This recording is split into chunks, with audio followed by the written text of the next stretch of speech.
Next, 7:39.2, the record that has stood for 17 years from Emil Poetemans of Belgium. The American record held by Steve Scott, 7:39.94, run in this building, on this track, in this meet last year. The lineup, Eamon Coghlan coming back. Steve Scott, the American record holder. Doug Padilla is after it tonight. Brian Abshire held it before Scott.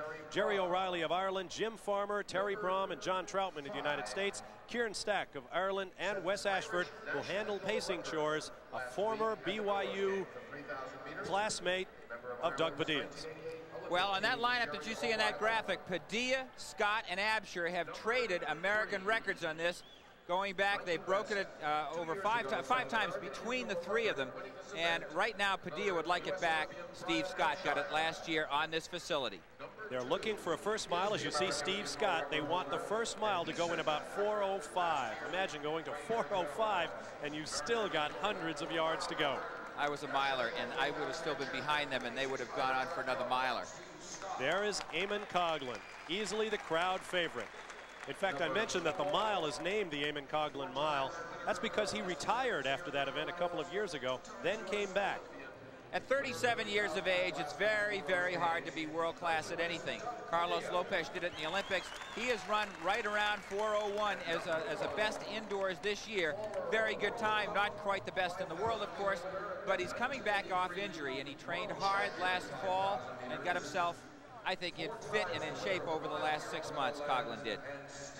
A four-time collegiate champion at Villanova, part of that great distance program for so many years. There's Brian Abshire, 88 Olympic trial steeplechase champion, and you gotta like a steeplechaser and a flat 3,000.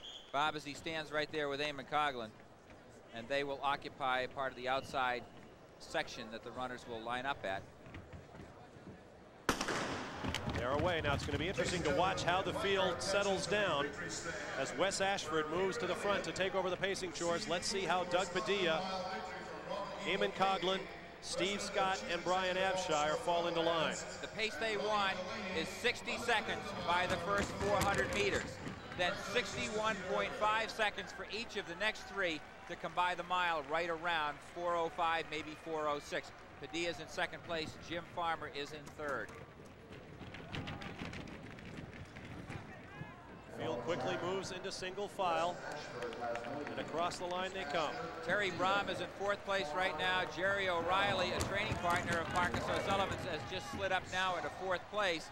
Steve Scott is running in sixth. Brian Abshire right behind him. Abshire's actually had a low-grade infection that's been bothering him now for about 3 weeks. There you see Scott.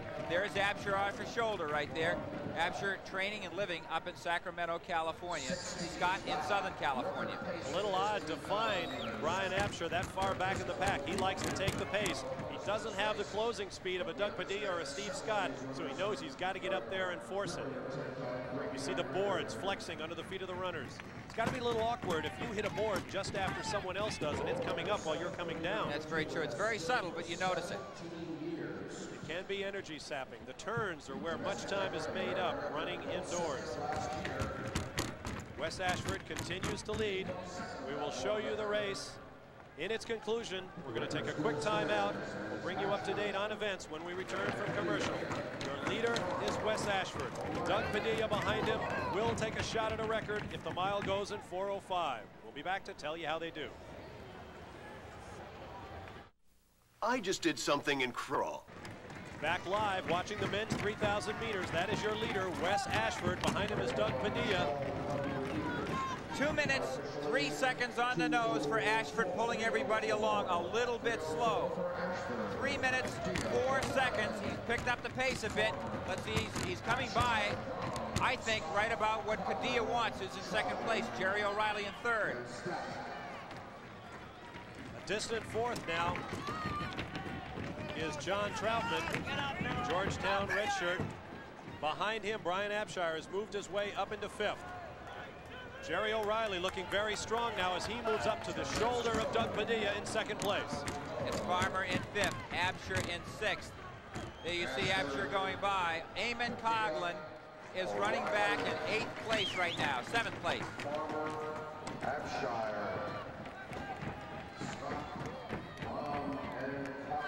There's Eamon. There's Eamon Coghlan, number one. running well back in the pack.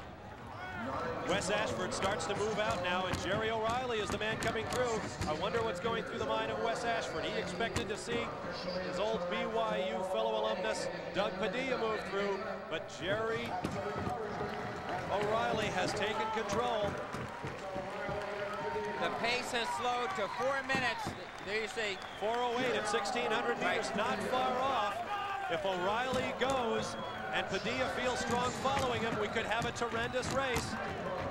Bob Padilla, if he's going to get the American and the world record, because they're both within a half second of each other, has got to push from way out. He's used to kicking with a lap to go. There you see Jerry O'Reilly, former Villanova star, training companion of Marcus O'Sullivan, forcing the pace here for Doug Padilla, who has about 20 yards on Jim Farmer and Brian Absher. It's Farmer, who I mistook for John Troutman a moment ago. It is Farmer and Abshire running about 30 yards off the pace. Steve Scott running back in 6th position. Padilla looks strong to me. Watching him, he's got plenty left, but the fact is that the pace can't let down here or he'll never get the record. Now Jerry O'Reilly is motioning him through. Could Jerry O'Reilly have been playing a secondary pace role? Yes. Taking the second portion of the race. 5:09.6 for the split at 2,000 meters. That's exactly what he's done. That's about a 5:10.7 mile and a quarter. Evidently, Padilla wants Jerry O'Reilly to lead further, because O'Reilly has stepped back into the lead. There is the second pack. It's Farmer, Troutman, Absher, Terry Braun, Steve Scott, and then Eamon Coughlin in back that you see in green.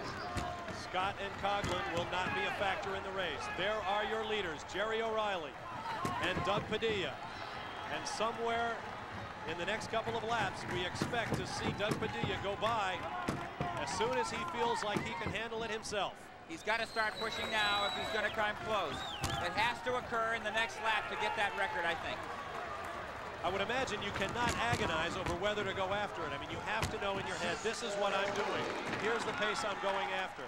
You cannot just turn on or off an attempt at a world record. O'Reilly and Padilla. 3 laps to go, coming up right now. Pace will have to pick up. We're at 6:30 right now. 6:14 at 2,400 meters.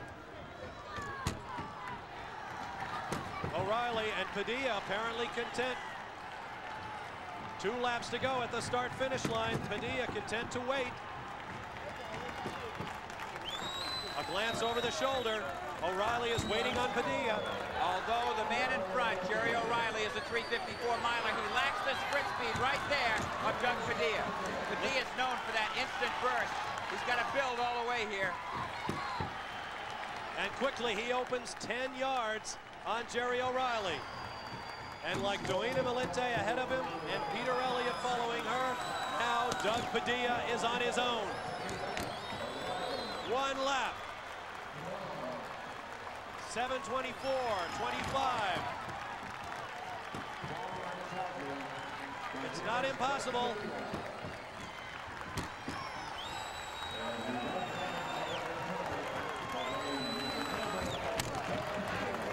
.7:39.63 unofficially. If that is close to accurate. That clock has been a little bit off in the past and a little bit slow tonight. Let's wait and see what the official time comes down, but it was a good time. Coughlin finishes up right now.